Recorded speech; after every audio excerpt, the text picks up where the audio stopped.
తెలంగాణ రాష్ట్రంలో హుజూరాబాద్లో జరిగినటువంటి అసెంబ్లీ ఉప ఎన్నికల్లో ప్రజలు అనుకుంటున్న విధంగా భారతీయ జనతా పార్టీ అభ్యర్థి ఈటెల రాజేందర్ గారు భారీ మెజార్టీతో విజయం సాధించడం జరిగింది.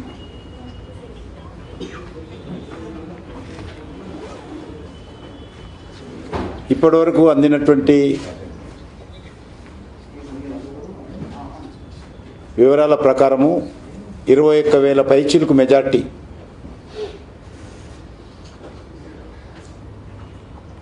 రావడం జరిగింది. ఈ ఎన్నికలు చాలా ముఖ్యమైనటువంటి ఎన్నికలు.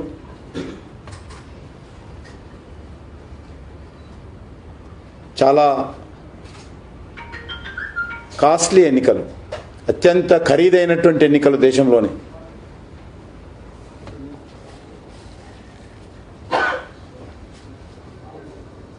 ఎన్నికల్లో ఈటెల రాజేందర్ గారిని ఆశీర్వదించి భారతీయ జనతా పార్టీకి మద్దతు ఇచ్చినటువంటి హుజూరాబాద్ ప్రజానీకానికి మనస్ఫూర్తిగా నా తరఫున, కేంద్ర ప్రభుత్వం తరఫున కృతజ్ఞతలు తెలియజేసుకుంటున్నాం. భారతీయ జనతా పార్టీ విజయానికి క్రెడిట్ ఎవరికైనా ఇవ్వాలి అంటే హుజూరాబాద్ ప్రజలకు ఇవ్వాలి. This credit goes to Huzurabad voters. అక్కడ ప్రజలు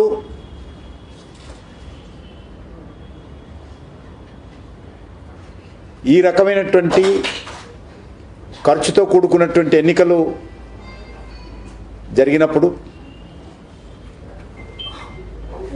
చాలా పెద్ద ఎత్తున పాలక పార్టీ అన్ని రకాలుగా ప్రజలను మభ్యపెట్టేటువంటి ప్రయత్నం చేసినప్పటికీ కూడా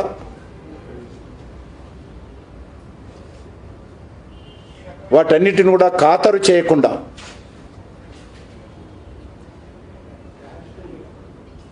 బీజేపీకి ఈటెల రాజేందర్ గారికి భారీ మెజార్టీతో గెలిపించడం ఏదైతున్నదో, హుజూరాబాద్ ప్రజలు తెలంగాణ గడ్డ మీద మరొక చరిత్ర తిరిగి రాశారు. తెలంగాణ ప్రజలు ఎప్పుడైనా సరే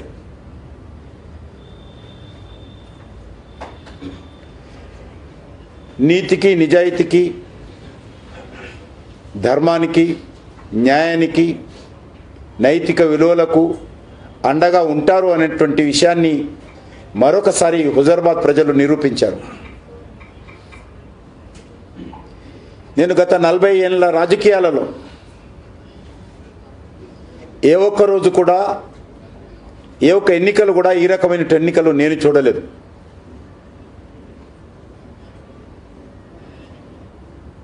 నేను మొత్తము హుజూరాబాద్కు 4 సార్లు వెళ్ళాను. ఈటెల రాజేందర్ గారి తర్వాత అత్యధికమైనటువంటి గ్రామాలు పర్యటించాను నేను. ప్రజలు అప్పుడే చెప్పారు ఎన్నికలప్పుడు, ముఖ్యంగా మాతృమూర్తులు, మహిళలు చాలా ధైర్యంగా, స్పష్టంగా ఎన్ని డబ్బులు ఇచ్చినా, ఎన్ని అవరోధాలు ఏర్పాటు చేసినా, ఎన్ని నిర్బంధాలు పెట్టినా, ఎన్ని బెదిరింపులు గురి చేసినా మేము భయపడము, ఖచ్చితంగా ఈటెల రాజేందర్ మేము గెలిపించుకుంటామని మహిళలు గంటపథంగా చెప్పారు. సర్వేలో కూడా చూస్తే 60% పైన మహిళలు భారతీయ జనతా పార్టీని ఆదరించారు. పొదుపు సంఘాలకు తెలంగాణలో ఎక్కడి లేని విధంగా రాష్ట్ర ప్రభుత్వము ఇవ్వాల్సినటువంటి పావలా వడ్డీ ఒక హుజూరాబాద్లోనే బ్యాంక్ అకౌంట్లో వేశారు.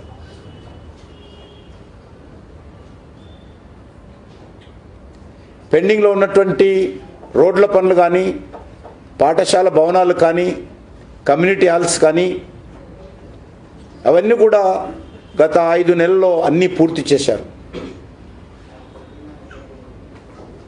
రైతులకు ఇవ్వాల్సినటువంటి పావుల వడ్డీ కూడా ఇచ్చేటువంటి ప్రయత్నం చేశారు. సంక్షేమ కార్యక్రమాలు అయితే పెండింగ్లు ఉన్నాయో అవన్నీ ఇచ్చారు. రేషన్ కార్డ్స్ ఏవైతే ఉన్నాయో హుజూరాబాద్ కోసమే అకౌంట్ ఓపెన్ చేసి కేంద్ర ప్రభుత్వము రేషన్ కార్డ్స్ లేనటువంటి వాళ్ళకి ఇవ్వండి అని ఆదేశాలు ఇచ్చినప్పుడు కూడా హుజూరాబాద్ దృష్టిలో పెట్టుకొని హుజూరాబాద్లో అత్యధికమైనటువంటి రేషన్ కార్డులు ఇచ్చేటువంటి ప్రయత్నం చేశారు.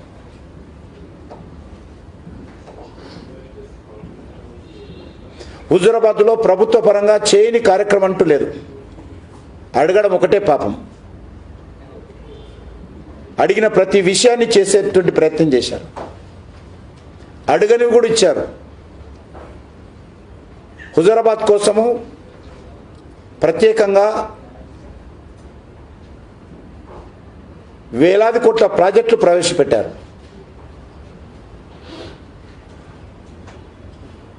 కానీ ప్రజలు డాక్టర్ బాబాసాహెబ్ అంబేద్కర్ రాజ్యాంగ రూపకల్పనలో ఏదైతే ప్రజలకు ఓటు హక్కు ఇచ్చాడో గతంలో కూడా ప్రజలు అనేక సార్లు నిరూపించారు. మరొకసారి హుజూరాబాద్లో మీరు ఇచ్చేటువంటి డబ్బులు కానీ, మీ పథకాలు కానీ, మీ బెదిరింపులు కానీ ఏవి కూడా మేము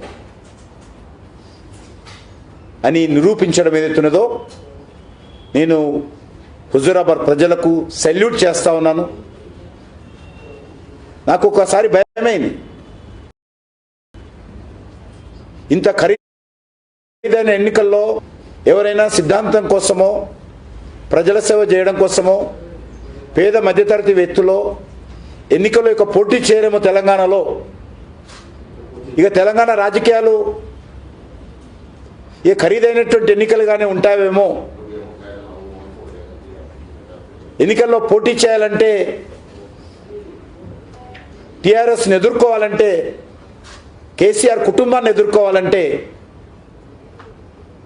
వాళ్ళలాగా 100 కోట్లు ఖర్చు పెట్టాల్సి వస్తా ఒక అసెంబ్లీ ఎన్నికల్లో. అది మనలాంటి వాళ్ళకి సాధ్యం కాదేమో అని భయపడ్డాను. కానీ ప్రజలు భయపడాల్సిన అవసరం లేదు. ప్రజలు ఆ రకమైనటువంటి డబ్బులకు మేము లొంగము, అనుకున్నటువంటి వాళ్ళని గెలిపిస్తామని చెప్పడం ఏదైతున్నదో నేను స్వయంగా తిరిగాను కాబట్టి, ఫీల్డ్ చూశాను కాబట్టి, అక్కడ ప్రతిరోజు అందరితో మాట్లాడాను కాబట్టి అక్కడ ఏ రకమైనటువంటి నిర్బంధము, భయాన్ని ప్రజల మధ్యలో పెట్టి అధికార దుర్వినియోగం చేసి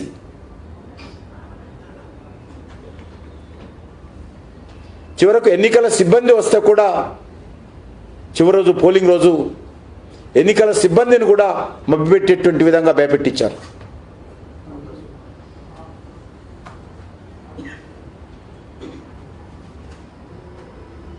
కాబట్టి అందుకే ఎన్నికలు ఎవరికైనా అంకితం ఇవ్వాలంటే, క్రెడిట్ ఎవరికైనా ఇవ్వాలంటే ముందుగా హుజూరాబాద్ ప్రజలకు ఇవ్వాలి. ఈటల రాజేందర్ గారిపై, భారతీయ జనతా పార్టీ పైన విశ్వాసం ఉంచి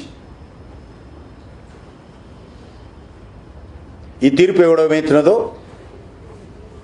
నిజంగా డాక్టర్ బాబాసాహెబ్ అంబేద్కర్ సంతోషపడతాడు.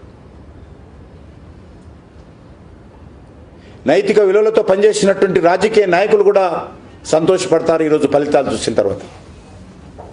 ఇది కుటుంబ పాలనకు ప్రజలు వ్యతిరేకంగా ఇచ్చినటువంటి తీర్పు.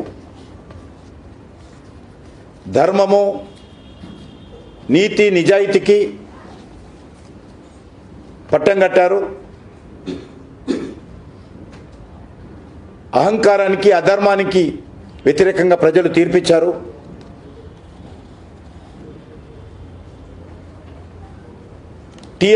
టిఆర్ఎస్ పార్టీ యొక్క, కేసీఆర్ గారి యొక్క చిత్తశుద్ధిని